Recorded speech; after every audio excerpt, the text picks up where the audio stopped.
talk, girl talk. What's better than girl talk? Girl talk, girl talk. What's better than girl talk? Chat with the ladies about their day, the ups and downs along the way. She's a cook, she's a chauffeur, she's a worker bee. First in the door and last to leave. Girl talk, girl talk. What's better than girl talk? Girl talk, girl talk. What's better than girl talk? Welcome to Girl Talk. I'm Regina Ayars. And I'm Carol Voisin. And Girl Talk is a lively discussion of the opportunities, challenges, and successes of women in their daily lives. We interview women living in the Rogue Valley who are making a difference in our communities. Today we are pleased to have as our guest two registered nurses, Mary Landberg and Mary Sundberg. Now, isn't that a coincidence? This is part two of a two-part series, and Mary L. and Mary S. both chose to specialize in hospice care. We're going to find out why in this episode, why they chose hospice as their specialty. Carol, can you introduce our guests? Well, I'd like to have them introduce themselves, and would you just explain to us why you decided to be a hospice nurse? Mary Sandberg?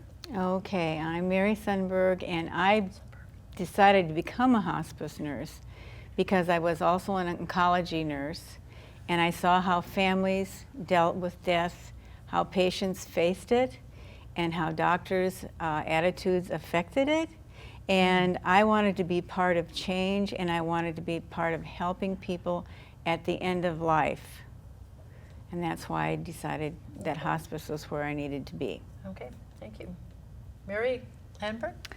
I truly believe that hospice nursing chose me because I would never have chosen it myself, I thought, because of my history of fearing suffering.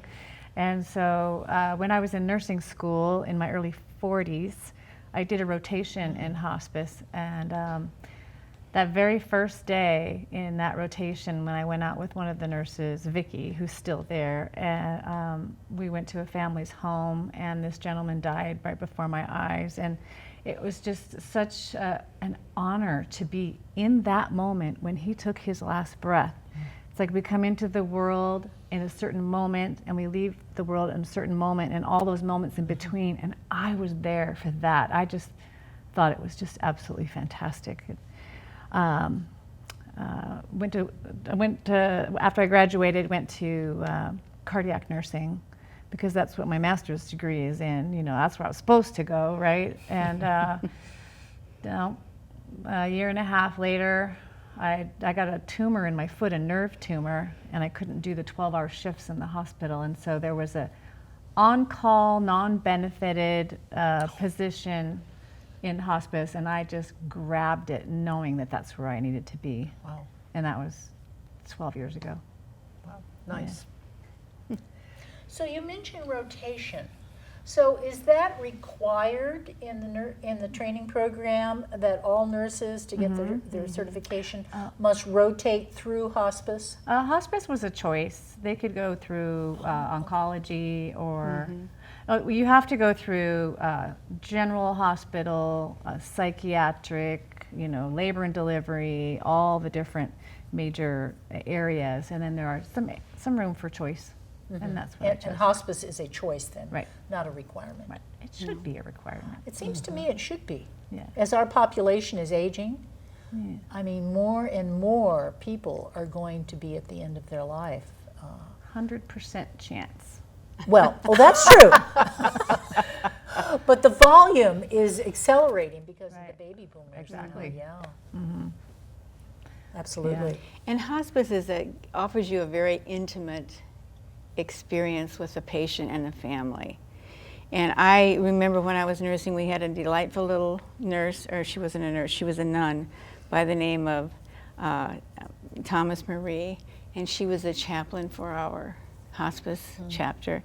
And she used to say that dying was like birthing to the other side. And whenever patients or family members would say, why is it taking so long? Why is it taking so long? She would say, well, they're birthing to the other side, which is nice, a nice way to think of it. Yeah, we labor into the world Exactly. and we labor out of the world. Yep. And it's up to hospice to help with those labor Yes. pains.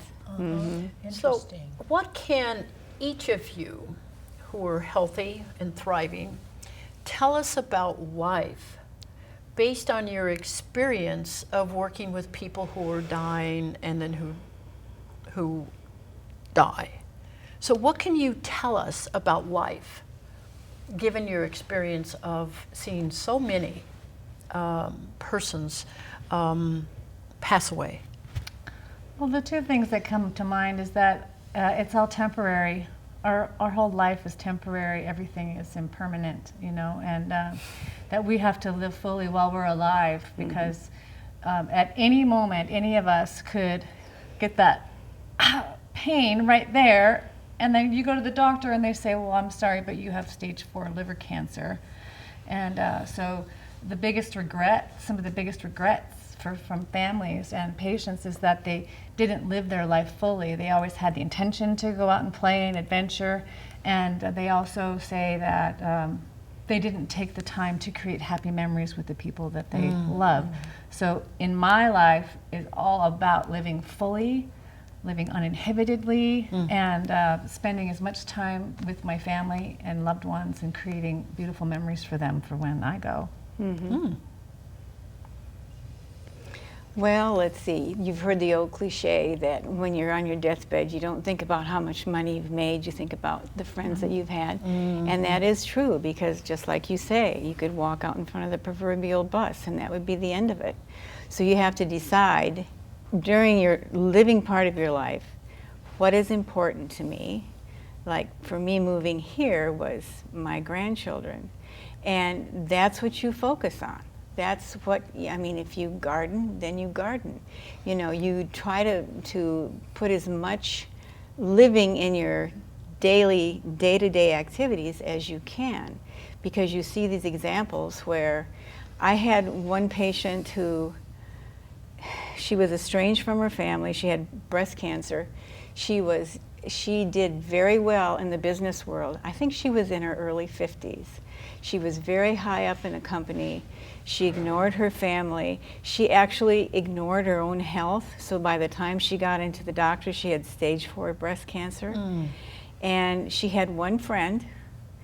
And I remember going to her house, and she was in a lot of pain. She had one pill left, so her friend ran to the drugstore to get her medications and also to pick up some food.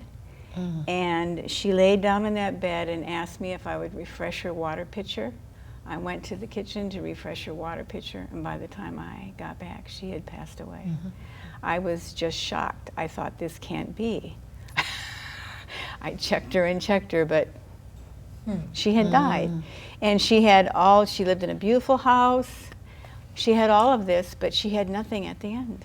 Wow. Nothing at the end. Wow. So I think we have to remind ourselves of that. Ooh, Yeah, a sense of urgency. I know when my mother passed away, it's been 11 years, and that's one thing I took away from that was a sense of urgency and creating memories. So I try to remember that on a daily basis when I prioritize things that are important to me. Yeah. I'd like to add that I have learned the purpose of life through my experiences with hospice families. And this one woman, Yolanda, she was mid-60s, she was dying of COPD, and she had a little white dog that she called Lilbit, L-I-L-B-I-T, Lilbit. And I would always ask patients, what's the purpose of life from your perspective? And they would tell me, and you know, most people, they want to, you know, make a difference, be of service, you know, all these sorts of things. But then when you ask them, how are you making a difference? How are you being of service? They, oh, well, So I asked Yolanda, and she said, my purpose in life is to pet Lilbit's neck like this. It makes her so happy. And so that shifted me completely, because what if the purpose of life is just to do the things you love and do the things that bring you joy? Because when you're joyous and in that place, it has a ripple effect out into the world. And so now I don't ask people the purpose of life. I ask them, what brings you joy? Because that's the purpose of life. Yeah. Well, there you go. That's interesting. My mom is currently in hospice, and that was one of my reasons for inviting you two here. And what I have learned in the 18 months that my mom has been bedridden, and of that 12, almost 12 months in hospice, is this: to be present in the moment. I have never had anything bring me into the present like this. Nothing else makes any difference. The past or the future, it's just now. And my theological mentor, Paul Tillich, calls it the eternal now. So it's interesting how I've felt it and seen it, felt it before and done it, but now it's just so poignant. How important the present is, and to be in the moment. It's just amazing what the dying process and death will do to persons. So I have another question for you all, and this is personal. Would you use hospice when you get to, if you have the opportunity in your life to call upon hospice? Would you use hospice? Absolutely. Yeah. And why? Not a doubt. Go Well, ahead, Mary. Ira Byock, he's a prominent physician and hospice advocate, author, speaker. He says without hospice care at the end of life, it's like having surgery without anesthesia. Ooh. We at the end of life, there are emotional, physical, spiritual needs, and hospice, that's what we do. We tend to those needs with our team. So of course, there's no doubt that I would have hospice in. Absolutely. Oh yeah, I would definitely choose hospice. I mean, having been in the hospital, and there's just no comparison. There's just no comparison, and my daughter knows that, and I wouldn't choose anything else. And part of that is because with hospice you can choose. You have so many opportunities to choose how you want things to go, rather than in the hospital where no, you can't do that because that's not allowed. That kind of thing. Hospice is a philosophy. We work with physicians. Like if you were to come onto hospice, I'm going to communicate with your physician on a regular basis. I'm not going to take all your medicines away. Some people think that that's what we do. We go right in, we rip all the medicines away, and we come home with a big syringe of morphine, and that's not the case. Yeah, exactly. That's a good, yes. A lot of medications that people take are for comfort. I mean, thyroid medicine, people would think, well, why take that away? Because without the thyroid medicine, you're going to have heart palpitations, be a little antsy, diuretics, blood pressure medicine. Of course, we're going to keep all those medicines on. And we only take away medicines if someone's no longer able to swallow, or it's not an important medicine anymore, like say some of those cholesterol medicines, which are, for the future. Yeah, so we like to keep people. What about antibiotics? Well, urinary tract infections hurt. I would want an antibiotic, upper respiratory infections that are bacterial, those are uncomfortable, of course. Now, it's up to the families, of course, but yeah, why not? So is palliative care part of what you do, or is it another route that some people take? It's overlapping, actually. Okay, so it is overlapping. So somebody in palliative care would be followed by a team of professionals. If the person has, say, a year to live. I mean, who can really tell? You can't tell, yeah. But based on their disease process, maybe they have a year to live. They don't need that specialized, hospice care yet. And they're still seeing their physicians. They're still getting treatments, you know. Oh, like for cancer? or- Sure. Okay. Yeah, yeah. And so if it comes to the point where the treatments aren't working anymore or the disease has progressed and it looks a little more imminent, then hospice will come on. And we're not curative at all. We like to, we treat symptoms as they show up or as they're anticipated and just help people have the fullest life So possible. palliative is not pain relief? I thought. Oh, sure. It is. Oh, yeah. But It it's is. more than Go ahead. that. What you're saying, it's more than that. Yeah, you Now fill they in those have, blanks. in hospitals, they have palliative care teams where they have well, in my hospital, they have a physician that oversees it. They have a social worker there too. They have nurses there. And it's, like you say, it's a step down from acute care where you're slamming everything into that patient that you can to cure whatever the disease is. And it's between that and hospice. Hospice. It's I this see. bridge. And it's almost something now that Medicare likes, because in my hospital where I left, the palliative care team would see patients that came in with CHF, COPD, anything that we knew was going to eventually possibly get worse. The doctors would go down there and talk to them about what kind of treatment they wanted, what they thought their disease progression was going to be like. That may not be the case No, now. that is the case. And the palliative care team can help prevent rehospitalizations too. That's a big deal. Yeah, we have palliative care at our hospitals, Asante.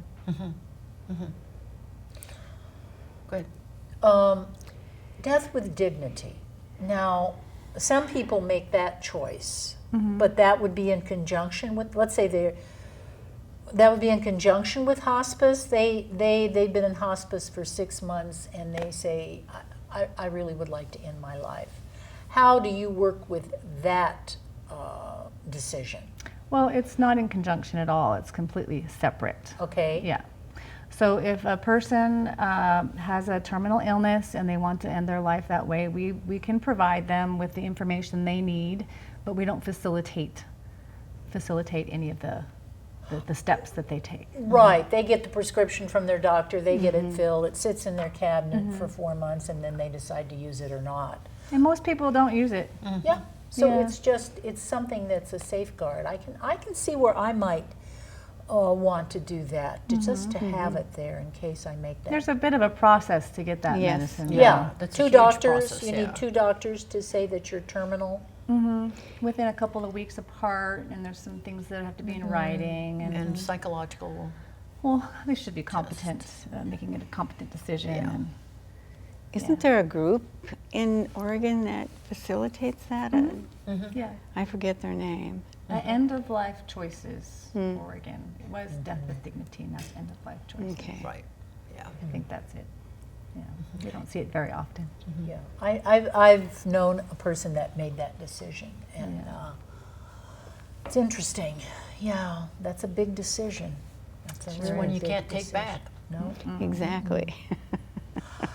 So how would you, in like a sentence or two, explain to a person the value of hospice for their loved one? Oh boy, that's a big one. There's so many things that hospice offers. I guess that's what I would explain to them, is what hospice can do for them, for themselves, and for the patient. So what can it do to the person that is considering it for a loved one? What would you say to them? Peace of mind, symptom control, the ability to be around that loved one. You don't have to travel back and forth usually. The gift of caregiving for that person at the end of their life. That's nicely said, the gift of caregiving. Yeah, it is a gift, absolutely. What would you say? Yeah, well, more of the same. And, you know, with our patients, if we come in and we see a symptom starting and we know exactly what they need, we can call the doctor, ask for an order, have it sent to the pharmacy, often in the same day. If you were not on hospice, you'd have to call your doctor. Oh, I can see you in 2 weeks. And it might be hard to get that person in to see the physician. So we got the bat phone, you know, and the back line to Oh, these you do. physicians, and Yeah. we It's incredible. we take priority, and we get things taken care of quickly. And we're the eyes and the ears for the physician, and they trust us. So one thing, if we have a little more time, I'd like to ask you, because it was my experience being a young pastor in a hospital and dealing with dying patients. And I found the doctors were so avoiding talking with patients who were dying. I mean, they would not say they were dying. It was like avoiding and not saying the word even. Is that still true? Or are they getting better training now? Well, it's true as evidenced by hospice admissions in the last 3 to 7 days of life. Either patients are crashing terribly all of a sudden, which happens, or the doctors are waiting before they finally give us a call. It would be best if we got referrals in the last 6 months of life, so we're not just putting out fires and doing crisis management. And the last 6 months of life, we can really get to know these folks and help them through their, the last months of life. So I think it's still there. Still there. Yeah. Right. I'm so impressed that there's a woman doctor who's running Asante Hospice. Rebecca Hutchison Yes. is my hero. Oh, she's mine too. Oh gosh, she's so good. She is. She's very good. I have. Heart-centered, wonderful, Yes. brilliant Yeah, clinician. I was fortunate enough to meet her, and she to meet my mom, so that was great. You had something to say, Mary? No, Oh, she okay. covered it. Okay. I understand that there's a hospice home that has opened up in Yes. Medford. I know that the hospice shop here in Ashland has been part of the fundraising effort for that for years The and Hospice years. Unique Boutique. Yes, yes, and they have finally come. They finally come to fruition here and have their Yes. beautiful home. Yeah, they opened this week. It's a Wow. beautiful facility in Medford with 12 beds shared by the local hospitals and so forth. And they've paid attention to every detail of somebody who is bedbound, from what they look at in the ceiling, to floor to ceiling windows, balconies overlooking the valley, staffing ratios, just CNAs 1 to 4 people, Nice. you know, really well-trained nurses. And But that's for beautiful. people that can't have hospice in their homes. These are for people that, I believe the primary clientele are going to be folks coming from the hospital who Okay. can't go home. who can't go home. Why couldn't they go? Their family doesn't want them to come home. Well, or caregiving issues. They can't Yeah. provide the care that they need at home. Okay. You have And, a spouse that's, you know, in a wheelchair. There's no way that they can take care of that patient. And there's other admission criteria Yeah. too that I'm not completely familiar with, but I think it's going to be a full house always. It's just such a lovely, lovely place with big, heart-centered, mindful caregiving theories and models. Yeah. Great. I want to give a shout out for Mary Landberg's book. It's called Enduring Love, and you can find it on her website. Yes, there it is, the book, and her website is where you can go and order it, and wonderful photos that she took are in the book. So I highly recommend that you take a look at this and get it. So, Thank you. and also Mary Landberg does public speaking, and she can go to organizations and give talks about what's happening and what hospice is all about. So also on her website, you can be in touch with her about that there. Great. Well, I think we're almost out of time, but do either of you or both of you have a closing comment you'd like to make? I'm just happy to be here, and thank you very much. And it's my mission as a hospice nurse to help people understand this process so that they're not afraid and can get to what matters most. Exactly. Okay. And Mary, you agree with that? I agree with that, yes. Yes. Well, that's about it for today, and let's thank our guest. I mean, I learned a tremendous amount Good. About the process, and I will be more receptive to it for my own self. You know, I may not have that. Well, I will have that ability to make that decision. And I want to thank both Marys for being hospice Yes, nurses. it's such a I mean, that service. is incredible that you've done, Mary, and that you're doing, Mary. I just think I couldn't do it. And I just want to say thank you, from me, but also probably the hundreds of people that you've really affected. So thank you so More than much. hundreds. It's a service that it sounds like it's very rewarding. It And is. just as Yeah, one who it is. has a family member, thank you so much. You're very welcome. I know we have all gotten insights, as I said before, and to this challenging work of hospice nurses. It's a big decision to choose that specialty. And Carol, would you like to thank our volunteer? I do. We have crew? wonderful volunteers. We have Wanda, the director, John, David, Gary, JC, Lynn, and thanks to the Digital Media Center and SOU for hosting us. Girl Talk can be seen on RVTV Channel 15 with Ashland HomeNet or Channel 182 with Charter at 3 p.m. on Saturdays and 6:30 p.m. on Thursdays. Online at rvtvsou.edu. Click on Public Access at the top of the page and then search for Girl Talk. Keep searching, you'll find it. Girl Talk, That's my part. Sorry. Carol. Girl Talk can also be heard live at noon on Sundays on KSKQ Community Radio at 98.5 FM in Ashland and also 94.1 FM in Medford. And that format's a little bit different. There, it's Carol and I talking to each other. We normally don't have guests on that show. So anyway, we hope that you've learned something new today and will join us again soon. Bye. bye-bye.